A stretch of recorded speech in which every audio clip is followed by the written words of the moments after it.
I'm an accidental serial entrepreneur. 13 months, not many people realize it, but I lived in trauma. I lived away from India, lived away from my kids.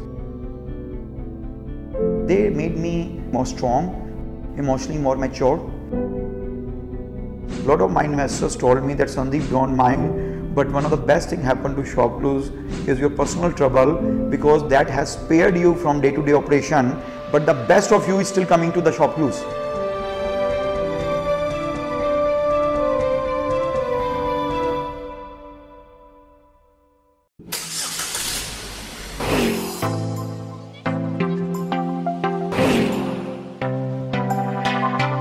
I fall in love second time with the idea called Droom. I absolutely love what I do, and I will not trade what I do at Droom to anything on earth.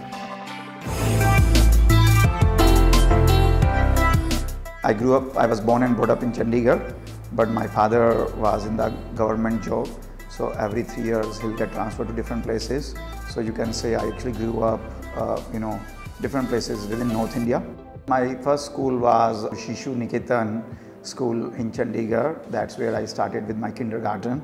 And then then my father got transferred to a small village in Haryana. And that's where I actually I had gone to a primary education center. During school, I was more of a front bencher, but I was also like a full-time sports person. So until the age of 22, in fact, I used to play sports maybe 8 to 10 hours per day. But I also remember the school principal was very concerned that this school should report some good numbers during the 10th exam. So I, along with 5 other students, boys, were picked up, and while it was a co-education school, there was separate section for girls, separate section for boys, and five of us were picked up into a girls section so that we can excel more in education. And that time I remember we used to be so shy and nervous being surrounded by 35-40 girls that that time I became a backbencher. I will take my desk and go in the back.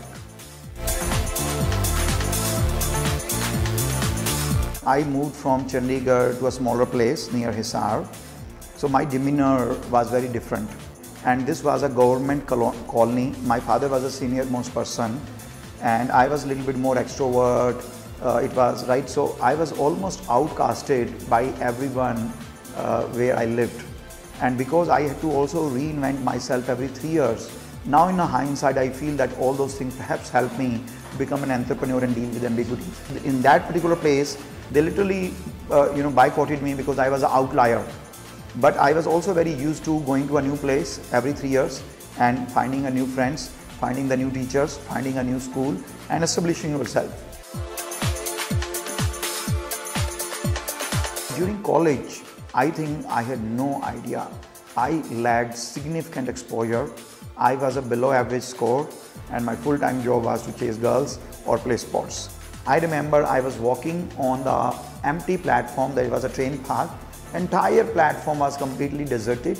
I was walking one side and I saw 2 girls coming from the other side. One of them was Radhika, who's been my spouse for 19 years now. We met as friends for 3-4 months, and then I told her once that, look, I started developing some feeling for you. She said, I need some time. And then after 3-4 days, she said, well, I like you too. And that's how we started dating. So we dated for 2.5 years. And then in June 1997, we got married. I always knew that I wanted to be an entrepreneur. And it's, I have mentioned this several times before. When I started ShopClues in 2010 in my home in California, I think I was acting in a mirror or while driving a car as an entrepreneur for 8 to 10 years before I could become one. During my undergrad BCom, I was a horrible student. But then something happened in 2020 when I was 22 or so. I became very aware, very serious. I was one of the first one to start looking for some internship. And I got highest number of interviews and I got highest number of rejections. Every company shortlisted me Every company called me for interview. I was flying to New York, Chicago, sometime to San Francisco. Never got a job offer. My first paycheck was I got paid annualized 95,000 US dollars and $15,000 in annual bonus. Charles Schwab, I started actually on 6 September, 5 days before 9/11. So it was 6 September 2001 when I started my job. .com had already crashed, and a lot of my friends who got very high profile jobs, they were seeing their offers getting rescinded. I used to be very nervous that this company will rescind the offer too, because I'm the fresh MBA, I don't know anything, but that company never let me go. I went to Microsoft website one night and I found one job which I really loved. I was told Microsoft get 3,500 resumes, so I was very dismissive that if I apply, even if I will hear back, but I ended up applying for that job. To my surprise, next day morning I get a call from a recruiter that, hi, I'm calling from Microsoft and you applied for this job, we would like to interview you. And very next day they flew me to Seattle. I met them several times. This was winter of 2003. They liked me. I had like 19 interviews. They liked me and I almost felt like they were going to give me an offer. They said they will come back to me before Christmas with yes and no, and they did not call me. And then Christmas passed by, New Year came, that passed by, first week of January passed by. Second week my phone rings and there's a recruiter who says, Sandeep, sorry for the delay. I wanted to let you know that you met 19 people, they all loved you. We want to make you an offer. So I took that job. Maybe 200-300 people ever had a chance to work with Bill Gates and Steve Ballmer, but I was one of them, so I felt very fortunate. I had a couple of friends on Wall Street who told me that, Sandeep, do you know that the work you do is actually very valuable on Wall Street? So would you not consider coming to Wall Street and it can pay well? And I actually ended up accepting a job offer with Citigroup as an associate research analyst covering Google, Yahoo, and a lot of other internet companies. And that's how my kind of career on Wall Street started.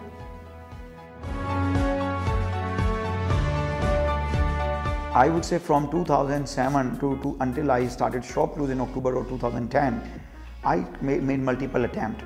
One of my attempts was to create like Charles Schwab, first on like a very consumer-centric online broker firm, and I named it Aapka Broker. On 10th October 2010, I remember 10 was the first day I started writing the full plan. Initially it was called dealclues.com. Not many people know about it. It was called dealclues.com. Then after a few months, I started calling it shoppingclues.com, and finally it became shopclues.com. So first 5-6 months I was right by myself. I'm a person who like to create a playbook. So I wrote a business plan, I created an Excel model, I created what this company will be doing next year. I had a full 10-year vision fully mapped out. Then I told Radhika, my wife, that would you like to join me full-time running marketing? And she joined me full-time. Then I basically met, eventually after 6 months, I met Sanjay Sethi, who worked with eBay at that time. And then I met another person who became ultimately our first VP of technology, Manal. So I left my job. It was the first time, it was very overwhelming. But one fine day, I left my full Wall Street job, which almost paid me $1 million a year, and came full-time to ShopClues. And in August 2011, moved to this country. And on 21st November 2011, we launched ShopClues. So.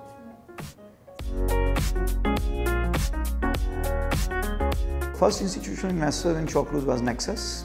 So I knew Naren Gupta, who's the main founder of Nexus, several years before I started ShopClues from Silicon Valley. I had another investor, Ku Young Bae of G Market, Friedman's, Hillian, Tiger, GIC. Some of these came as institutional investors. I always believed that the Walmart of this country is not going to be Walmart Corporation, it's going to be an online company, and that online company is going to be marketplace. And I always tried my best and encourage my team to give their best so that they can create that marketplace. Any private $1 billion company divide by money they spend to reach $1 billion, ShopClues is among the top 5. Highest I think is WhatsApp. During daytime in San Francisco, I will deal with my personal trouble, and during night I will run ShopClues office. but I will have 15 hours per day thinking the best about ShopClues, and in a hindsight, all those made the company very strong. Mid 2014, I fall in love second time with the idea called Droom, because I was in between ShopClues and Droom. I had to think about what I'm going to do next, and because it was going to be like a second love, I was a little bit more methodical. I came up with a list of 52 ideas, and one day I left with 2 ideas. One was mobile payment, one was Droom. I picked up Droom. At that time I was still in Silicon Valley dealing with my personal situation. I created a very small office just next to Tesla's factory and hired 2-3 people. Within first 4 hours, I was able to raise 1.5 million, again from Chaim Friedman, Isaac Friedman and Teru Sato. And then I was in business. I incorporated the company. 2 months later, I came to India. When I came to India, I told my investors that this opportunity is much bigger than what I thought in Silicon Valley. Product is ready, great team is ready. I'm moving to the same office where I started ShopClues, but I need more capital because I think I can create a very scalable business. To my positive surprise, they said, yes, we believe in it. And within 3 weeks, I was able to raise 4 million more. We want to launch a lot of categories such as insurance and auto loan, because when you buy a vehicle, you need insurance and auto loan. Second is we are building India's largest repository of vehicle history, right? And another is we are building some data science around how we can create a credit product where a decision whether you want to give a loan for a used vehicle or not in a 30 seconds. I'm bringing my 110% to Droom, and that means I really don't think anything. See, for me, I have an opportunity with Droom which I never had with ShopClues. While you may compare us with online classifieds and automobile discovery platform, I don't find them my competitor. I think comparing me with those companies almost is like comparing Amazon with a Washington Post or Wall Street Journal. Those are media companies. I'm an e-commerce company, right? I am running, in my view, India's most innovative, most disruptive company. So I have a plan to take this company public by second half of 2018, and I think this company could be a $10 billion company in a 2019-20 timeframe. There were only 4 life scenarios which actually looked better than where I was. One was, I'm happy that I'm alive. I'm happy that I don't have blood cancer. I'm happy that I did not die in a car accident unnaturally, and I am happy that I did not lose any vital organ in some disease or accident. Trust me, I had gone through a personal crisis so severe that only these 4 scenarios were better. But they made me emotionally more mature. They made me more strong.